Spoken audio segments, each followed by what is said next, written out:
Hello and welcome to another edition of Workforce Watercooler. I am Leslie and joining me is our president, CEO, John Swords, and we unintentionally are matching. I have on sort of a paisley floor. Look at that. We did not plan this, but we're gonna act like we did. So we are in matching gear. We are here to talk about a new program that the board is behind, and it's all about veterans. So John, let's jump right in. Um, before, and I'll just say, before I started working for the board, I would have thought someone leaving the military, going into the workforce, that would be like an automatic, they're a hot property. But that is not always the case, right? Not always the case. No, thank you, Leslie. And we haven't done a workforce water cooler in a while, so it's good to rejoin you on here. Yes. Everybody this morning, we had a big meeting this morning, and most people on our staff are wearing pastel colors and florals, and so completely by accident. No, to answer your question, no. I mean, every employer, very well meaning says yes, we want to hire veterans, but it turns out that it's very difficult to hire veterans, and there's a lot of barriers and challenges to hiring somebody right out of the military, and it's often a struggle. It's a struggle for the service member and the veteran, and it can be a struggle for the employer and the HR person to really understand what skill sets they're bringing from the military and how those skill sets can be applied inside of their particular work environment. And so there's a lot of translation and assistance that has to happen to make this all work. Right, because you hear people all the time saying, "Oh yeah, we're pro-veteran. We always love hiring veterans," and we're not saying that that's not true. It's just a lot more challenging for the service member than I ever realized. Yeah, I mean, the employers, that are well-meaning that mean that when they say it but also say, I'm looking for somebody with 3 to 5 years industry experience, maybe a certain education level, and that's probably the exact thing that the soldier doesn't bring. They bring all these other qualities, but they don't bring necessarily the 3 to 5 years of industry experience. And so oftentimes in this world of Indeed and online applications, their applications or the resumes never get through a company's filters. They never get to where they can sit across from somebody and talk about their military experience and their transferable skills. They unintentionally get weeded out of the process and never get the opportunity. And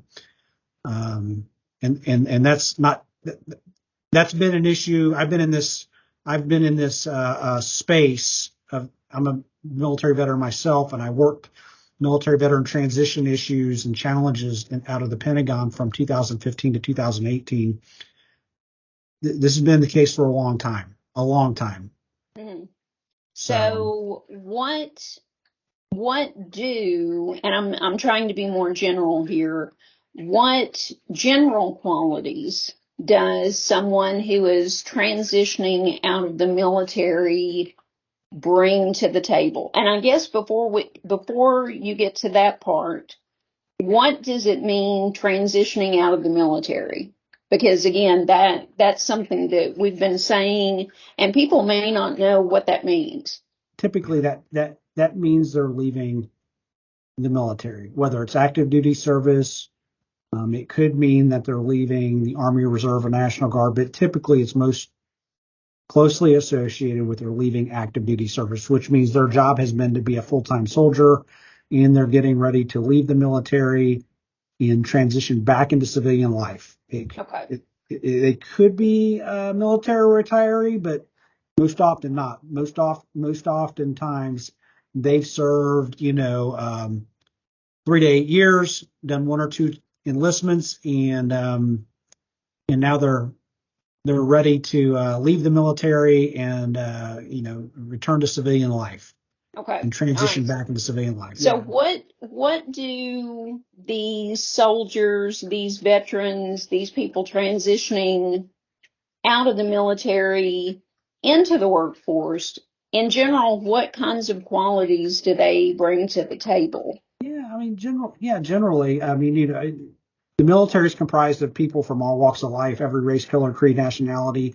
But in general terms, everybody that served at some point has said, you know what, I want to serve my country. They've raised the right hand and they said, I want to do something bigger than myself. And so I think they come with a little bit of selflessness and a willingness to serve. That's kind of in their, that's what caused them to want to raise the right hand to begin with.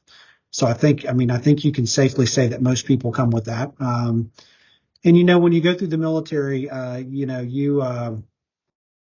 you develop a lot of highly sought after essential skills or soft skills. I mean, you don't have a choice. You're going to work and you're going to do whatever it takes to get a job done. I mean, that's the one thing about the military. Whatever you come in the military and you're given a certain skill, but it doesn't take long before, you're doing a lot of other things outside of what you were trained to do. And that's just the nature of the military. Right. Service members are also, you solve challenges, you solve problems, you do what needs to be done, you figure it out, and you solve whatever challenge is ahead of you. That's what makes the United States the most powerful, capable military in the world. And so, they just come with that. Right. It's just part of that.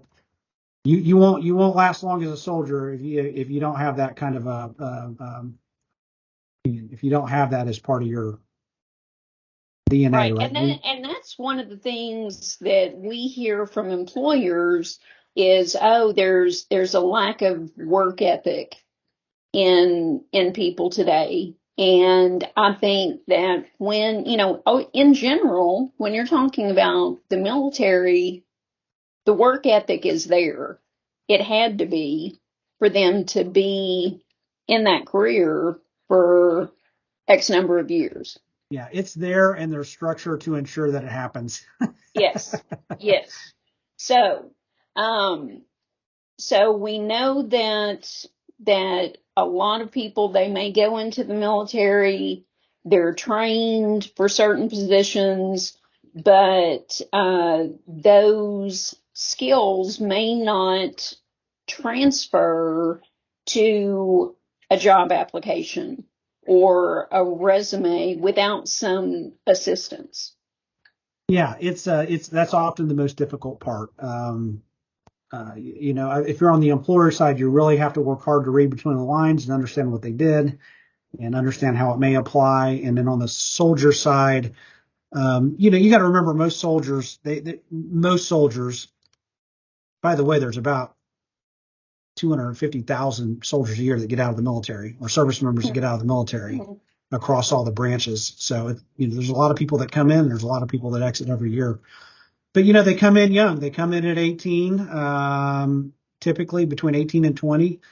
They serve however long they serve, but they typically coming out, they've never had to go interview, like really write a resume or really interview.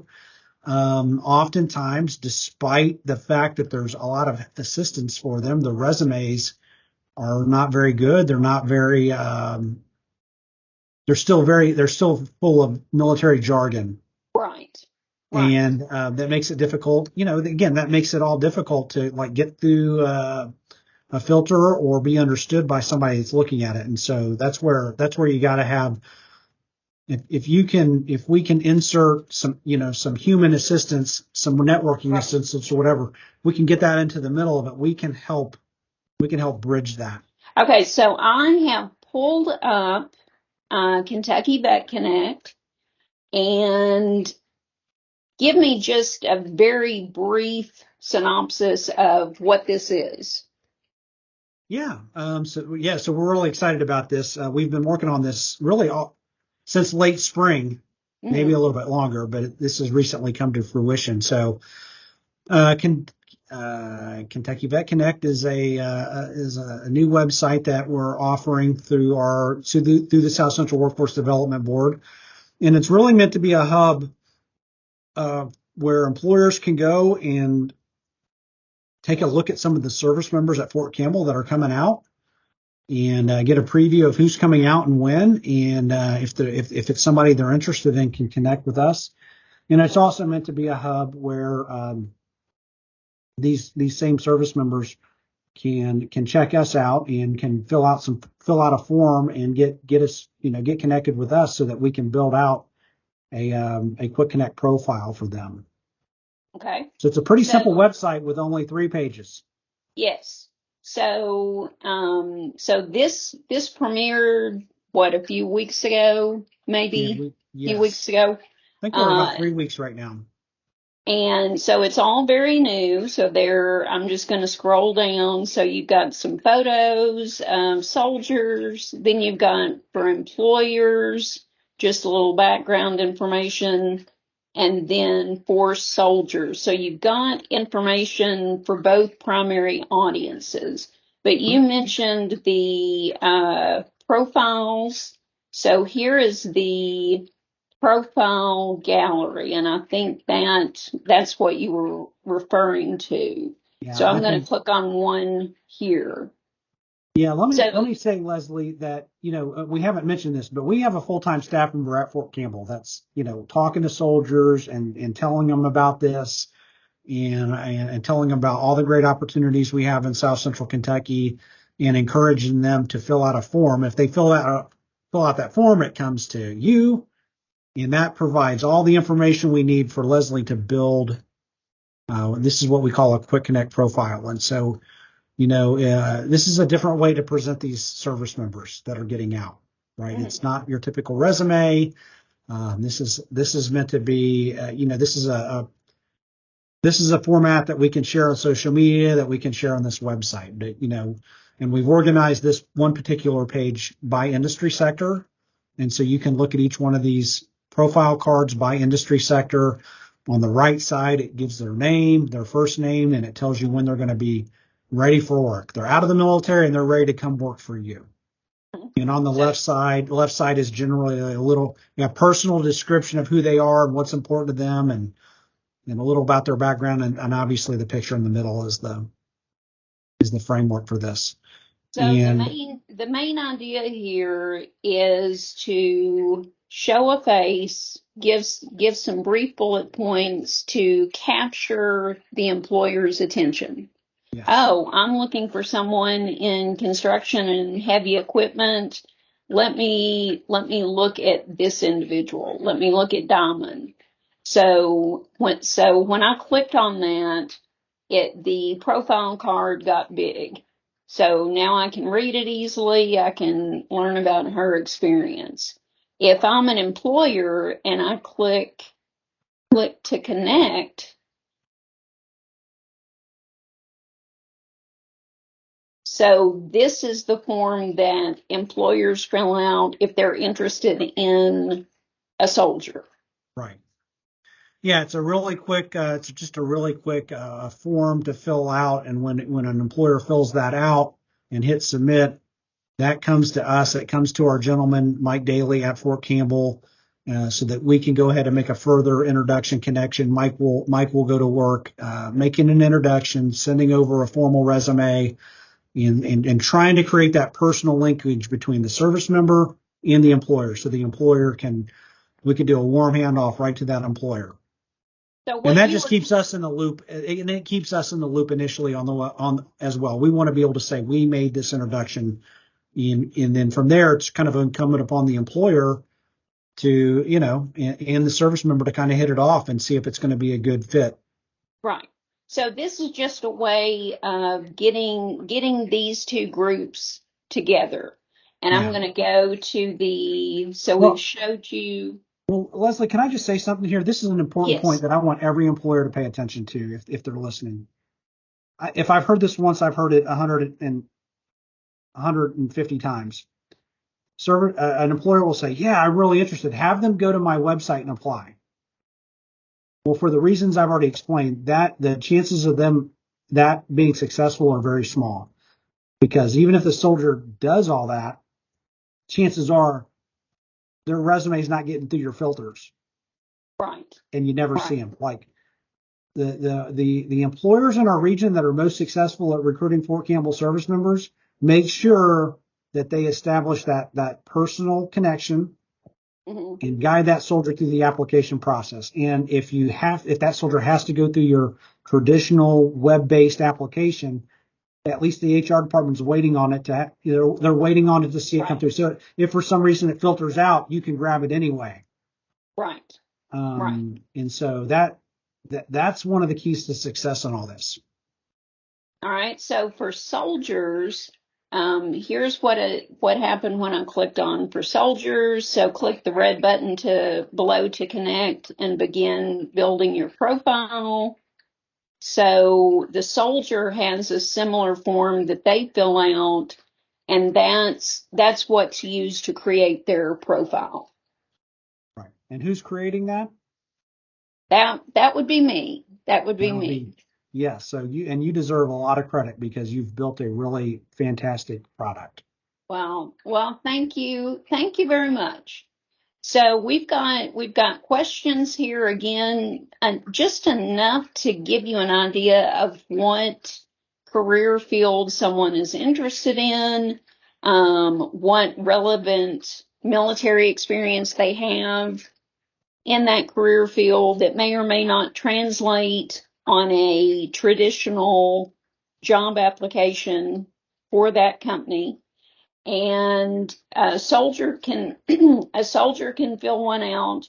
Then an interested employer can say, oh, I think I would be, interested in learning more about this person based on their profile. So once we get past the connecting part, what happens next for the soldier? Yeah, I mean, well, hopefully the soldier service member enters into a back and forth kind of conversation with the employer, and hopefully there's an application that takes place. I know we've had some employers get connected. I mean, already we've had one or two employers have actually been able to bring a service member over and to kind of tour their facility and kind of further that connection. That's kind of that's a good technique, is if you can get them to come over, and whether you're manufacturing, construction, or whatever, hey, come meet with your team, come see what you do, come see your space, build upon that relationship. And so, it's really kind of back and forth between them, and then Mike Daly and ourselves. We're kind of on the sidelines trying to stay plugged in on how's that conversation going, and how can we continue to support. I say this quite a bit. If I could hire every one of these folks, I would, but it's not me that does the hiring. It's got to be the employer. It's got to be the right fit at the right time for the employer, and it's got to be the right fit at the right time for the service member. Right.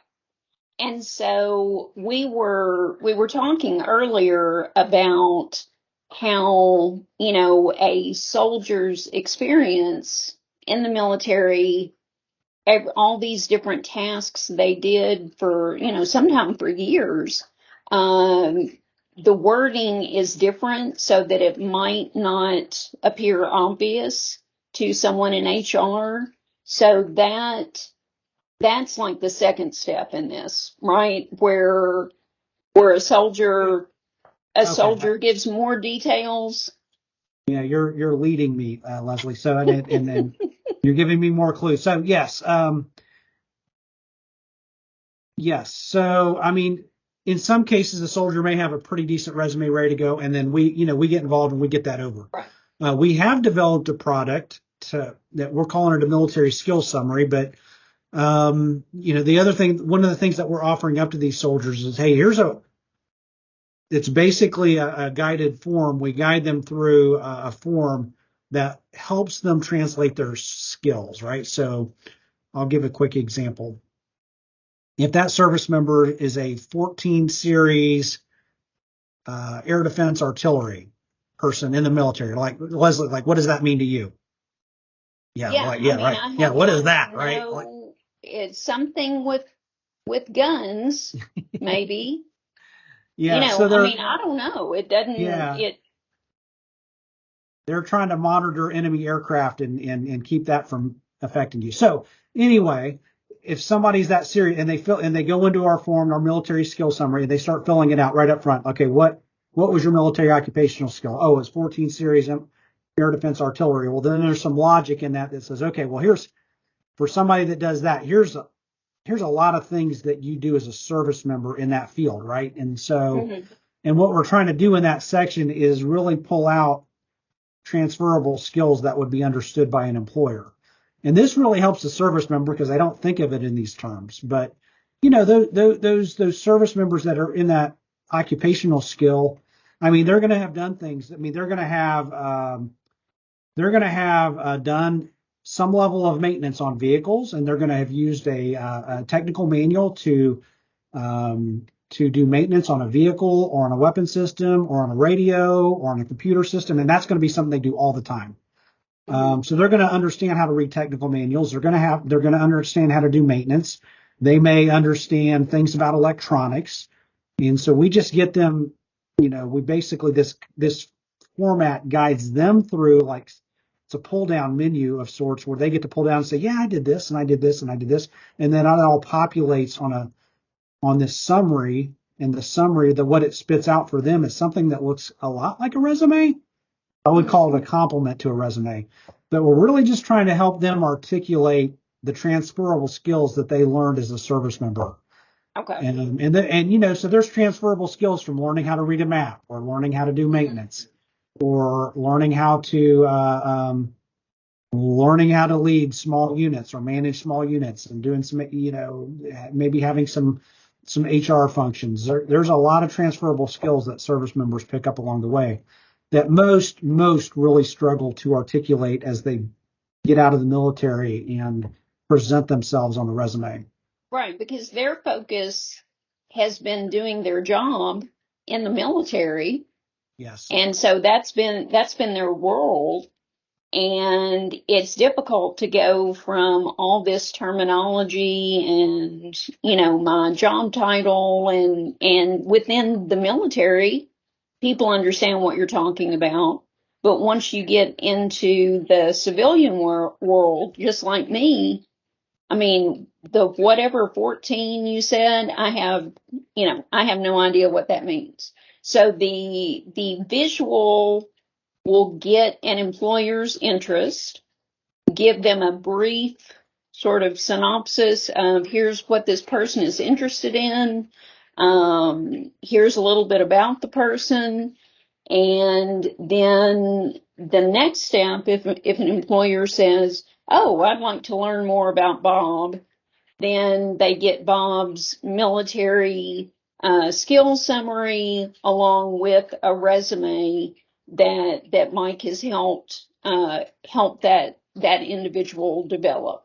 So it's just a way of getting these people the attention that they deserve, so they aren't overlooked. And again, it's nothing intentional. It's just you've sort of got people in different places, and we're just trying to bring them together. That's it. Is all we're doing. Yeah, some new tools to try to bring everybody together, to try to help that deserving individual, and to try to help our employers. Our employers, you could definitely, you know, we know we're all short staffed. We know we have some workforce participation challenges, but you know, hey, let's offer these service members quality competitive jobs. I mean, it's well worth the investment. It's well worth the risk if you to take as an employer to take a chance on these folks. Oh, sure. And this just helps the soldier to get recognized, where an automatic application type thing, they may be looked over.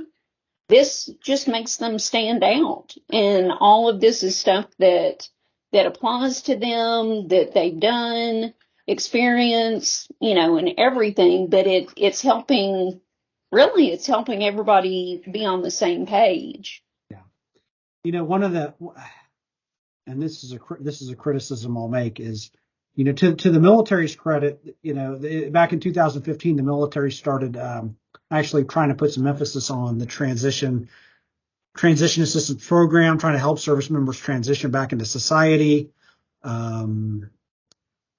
putting resources against that. And so now every service member goes through a 5-day transition assistance program. And the core of the curriculum is taught by Department of Labor contracted person to teach them about resumes and interviews and so forth. And it's a pretty regimented curriculum. And I mean, one of my criticisms of it is we put a tremendous amount of emphasis to these service members. We tell them, you got to build a resume, and we teach it, and they're being told how to apply online. But statistically, a person that applies, just cold applies online to any job, is less than a 10% chance of ever getting a call. But yeah, that's the advice they're given, and they're taking it hook, line, and sinker. And even though we have all this great technology today, and it's the world of Indeed and Monster and Career Builder and all these other things, what's still universally true, what gets you a job, is a personal referral. It's your networking. Right. It's that handoff, and that's what we're trying to be facilitators of. We tell these service members, hey, we're connected with employers in South Central Kentucky. Let us be your network. Let us help hand you off. Now, I need employers on this side to be willing to take them, right? To fulfill that promise, because that's still, even in this world of technology, it's your network, it's your personal. More than 9 times out of 10, 8 times out of 10, somewhere in there, your ability to get your next job is based on somebody has professionally connected you or networked you to that opportunity. Right. Somebody's made a referral for you. It wasn't Indeed. It wasn't Monster. It was a personal referral. And so we've invested in, thanks to some contributions by the city of Bowling Green and the Warren County Fiscal Court, we've got somebody at Fort Campbell to begin that conversation. We're on this side over here in South Central Kentucky with the help of this website, with the help of these Quick Connect profiles, is to make these personal handoffs so that we can kind of break this cycle and get results. And it's an innovative way of helping very deserving individuals get their foot in the door. Employers are not obligated, if they click on a profile and say, I'm interested in this soldier, if they get the resume and military skill set and they're like, whoa, this is way off, they're not obligated to do anything. But what they have done is they have at least given that person a chance. And this is just a different way of packaging and showing, these people are willing to work, wanting to work, here's the type of work they're looking for. And, to me, seeing their photos and seeing the profiles, it just makes them a real person, Yeah.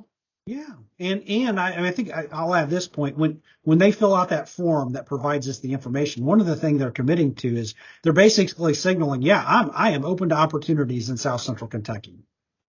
Because not everybody is, but, so we're basically saying, listen, we're going to do this for you.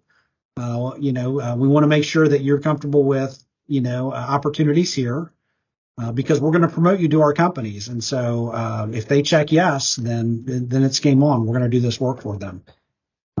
But it's also for employers. They're signaling that they're open to the opportunities.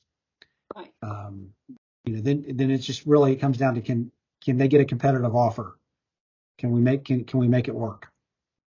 So for people watching today, I would say the majority of the viewership would be either, employers or people in the community. I would say the absolute best thing they can do is check out the website. Check out the website, even if there's no one in your particular field at the immediate moment.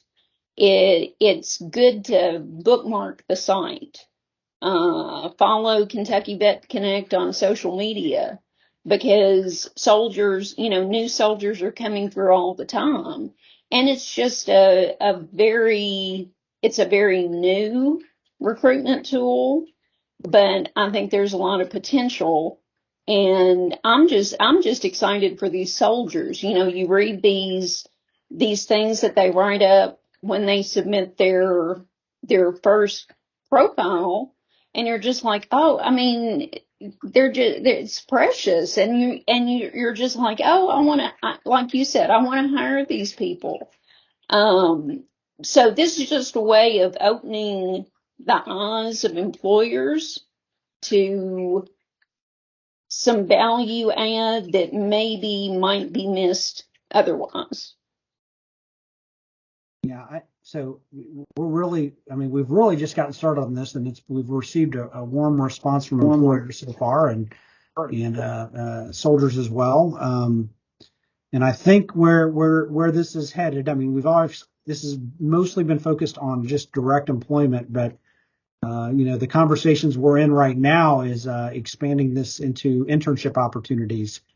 And where that and for employers that are listening, what this would look like is there is a program at Fort Campbell where service members who are in the last 6 months can do an internship with a company because they're still on active duty. They would be permitted to do this, and it would and from an employer's perspective, this would be an unpaid internship. You wouldn't have to pay for them to come do an internship because they're still on the DoD payroll. You get to try them out for 8 to 12 weeks. And so that's coming soon. I mean, we're working through some of that right now, but that we're going to expand upon this Kentucky Vet Connect it won't just be about employment, but it's also going to start to include free internships that companies can take advantage of. And we think that'll be a really valuable addition to this, because what I know from working with Fort Campbell the last few years, if we can get service members and families to come over to South Central Kentucky, they love it. I mean, they go, wow, I can really see myself living, working, playing here. And so that's one of the keys. So if we can get internships off the ground, and where they're coming over and they're spending time in our community and they're spending time developing a professional network with whatever company's hosting them, we have a really good shot at keeping them here. Right. So that's coming. And it's a pretty awesome place to live, personally. Live, work, play, dine, recreate. Yeah. That's all right. That's all right. All right. Well, I appreciate all the information, all the details. As I said, going to the website and checking it out personally, there's no substitution for that. And I would also recommend following Kentucky Vet Connect on all social media. Just again, so you don't miss that dream employee that you might gain if you're not connected with that site, with the site's social media. So it's just another way of helping people connect with employment in South Central Kentucky, and we think this is a great group to be doing that with. Well, like I said a minute ago, Leslie, you've been the force behind this, so I really appreciate all the hard work you've put into it. And Mike at Fort Campbell has been invaluable. And, this just didn't happen overnight. There was a lot of trial and error and back and forth. I think what we showed today is probably the 18th iteration of of this back and forth trial and error. But Mike is, as we have tried out different things at Fort Campbell, Mike's been the one out there socializing it, getting the feedback, coming back to us and saying this works, this doesn't work, this is maybe an area that we can do better on. And so it's just been a team effort. So absolutely. But I think it's in a good place. I mean, we're getting positive responses, and now we just got to get positive employment outcomes. That's right. That's right. Well, and we know that will happen. It's just, getting